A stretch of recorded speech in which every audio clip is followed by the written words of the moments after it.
Welcome back everyone to the video, and today we are talking about probably one of the most exciting teams in the NFL this year, but are somehow 5-8 and looking like they are probably not going to make the playoffs. As of right now, they have a 2.2% chance, which is crazy when you look at this statistically. So we're going to talk about why that might be, just how good this offense has been, and just how bad the defense has been. Obviously, this is the 2024 Cincinnati Bengals, and we're just going to jump right into it. Just start with Joe Burrow. Currently, Joe Burrow has 3,706 passing yards, 33 touchdowns to 6 interceptions. That is first in the league in passing yards and first in the league in passing touchdowns. And then for rushing, Chase Brown has basically had to do everything himself after Zach Moss went down midseason. Chase has 735 rushing yards and 6 touchdowns.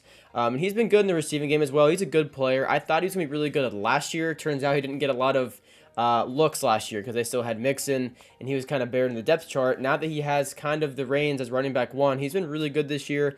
He was good at Illinois in college as well. I believe he had a lot of broken tackles in college, so it's cool he's translated well to the NFL. Rushing wise, very solid.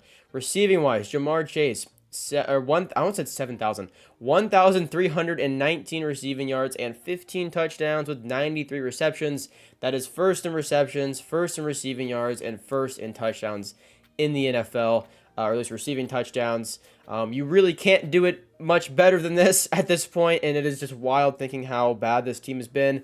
T. Higgins, 581, 5 touchdowns. Of course, now that we're approaching the end of the season and the postseason hopes for the Bengals are very small, that kind of T. Higgins contract situation is starting to kind of resurface. Do we look to re-sign him? I know Burrow the other day just said he thinks that T. Higgins is a need, and he's confident that they can re-sign him. In my opinion, I think Yoshi Voss has been very promising, and I think you can be pretty confident in him continuing to develop and putting the T. Higgins money elsewhere, especially into the defense or just doing something else with it. T. Higgins is great. Don't get me wrong. My biggest complaint with him is he doesn't tend to stay healthy very often. A lot of the time he's banged up with at least something and misses at least 3 games a year at this point. Now, he's still a great player, but I feel like when you have someone like Jamar Chase and Burrow, who are just one of the best duos in the entire NFL, and your defense is just that bad, I think it's better to put that money toward the defense. You need to have a big offseason in free agency and the draft to address so many defensive concerns. Mike Gesicki's been a great pickup for them, 460 and 2 touchdowns. And then Yoshi Voss, like I said, 350 and 5 touchdowns. And then again, Chase Brown, 302 yards, 3 touchdowns, over 1,000 yards sold this year. So big props to him.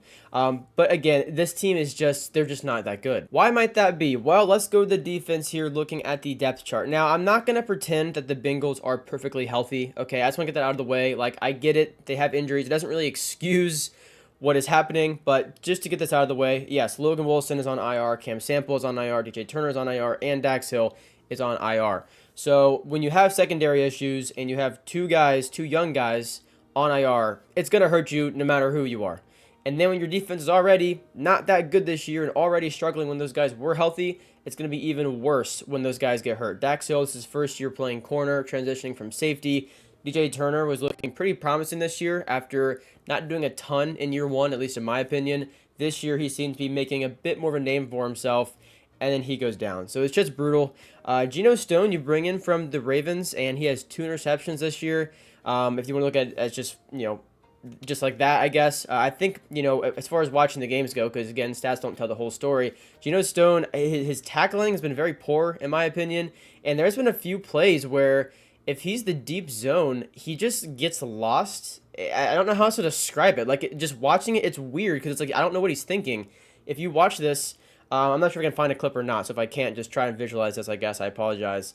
But if he's in the middle as a deep zone safety, and let's say there's just a receiver running a post and he's going to the left, Geno just kind of tends to drift the opposite way. It's like he doesn't realize where the route is going until it's too late, and then by then he can't recover.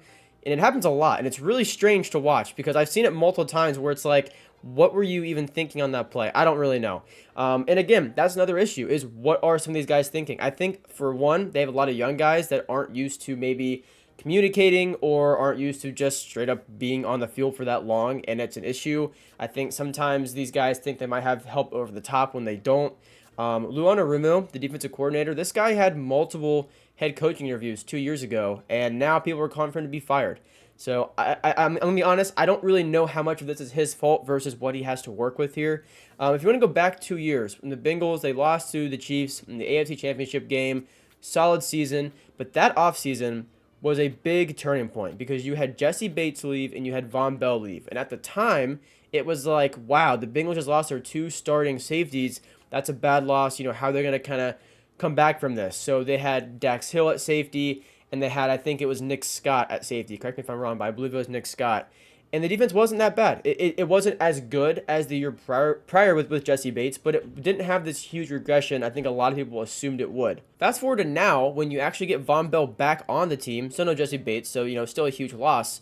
You lose the defensive tackle, DJ Reader. You lose him, but your secondary just gets so much worse. And it's weird because I feel like if there was any time for this to happen, it would have been after you lost your two starting safeties. But it held up for a year, and now it's even worse. So is that injuries? Is it coaching?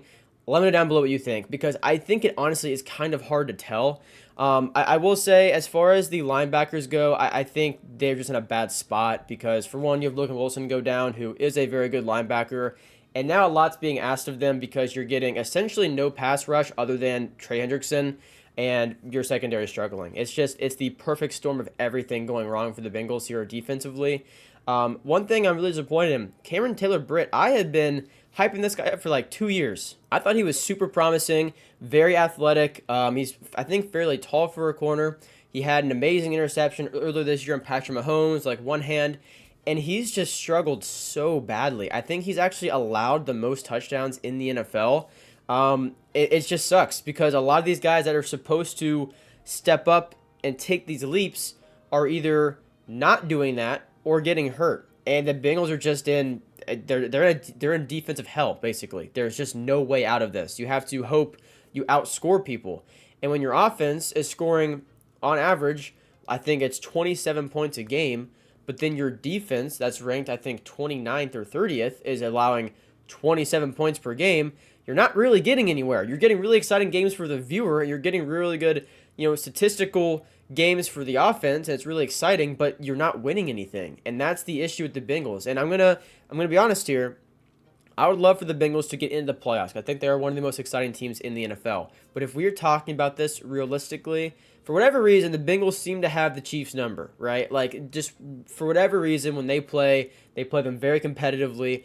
That would probably be close. But if the Bengals get in and they would have to play someone like the Bills, I don't know how that would go this year. I'm going to be honest. Bengals have beaten them in the past, the playoffs, but this year, this defense is just so bad. I don't know how far the Bengals would really get in the playoffs if they manage to somehow get in. So I'm not going to, make this huge revelation that, yes, the defense is the problem, because everyone knows the defense is the problem.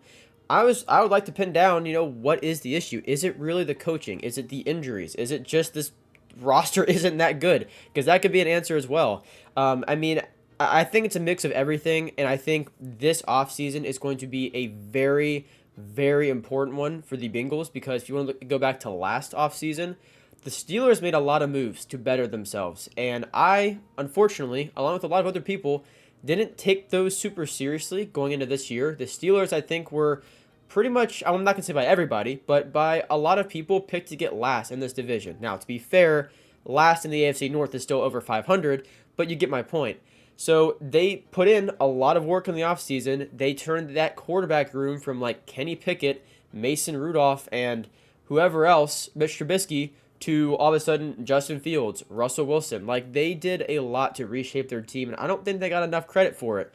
Now we're seeing the results of that, and the Bengals, while they didn't do a ton in the offseason, they signed, they got Geno Stone in there, they got Sheldon Rankins, they got Mike Gesicki. Those have been good moves. It just wasn't enough, and they fell behind defensively, and that's been the story of this season, is trying to climb out of the hole they have dug themselves in. I believe I saw that if every one-score game this year was turned around, the Bengals would be 10-2. I think that's correct. Regardless, winning those close games, yeah, you can get lucky once or twice, but if it's a pattern of doing it well or poorly, it's not a coincidence. It's not luck. It is a issue with the team. It's a failure to close out close games. That can be coaching, that can be play calling, whatever it may be. But the Bengals, are just one of the most disappointing teams this year, unfortunately. So where do you go from here? In my opinion, you're obviously not going to tank. I mean, it doesn't make any sense to tank. You're going to try and win out. Their remaining 4 games are actually pretty winnable. The final one is the Steelers game, which would be a massive game for the Bengals. But you need help now. You need teams like the Broncos to lose. You need the Dolphins to lose. You need the Colts to lose, Chargers to lose. And then these are all the teams above you. So it's not impossible, but I mean, look at this team's record. I mean, go game by game in these scores. This could so easily be a 3-loss team, but it's just not. So in my opinion, win out, do your best to make the playoffs, and see where you go from there. But this offseason has to have a focus on defense, whether it's coaching changes or free agency moves or draft or all of it, whatever it is, something has to change. And I think the Bengals fans deserve a defensive change after watching this team this year, because I cannot imagine game after game as many heartbreaks as it's been this year. But thank you guys for watching. I do really appreciate it. Make sure to let me know down below what you guys think of the Bengals this year. Is it just bad luck? Are they just a bad team? Is it just a defensive issue? Is it offense failing to keep their foot in the gas down the line? I mean, who knows? So let me know down below. I do appreciate all you guys watching. Make sure you guys are subscribed to the channel. It is free and takes just a second. I would really appreciate that on the road to 1,000 subscribers. I'll see you on the next one. Peace out.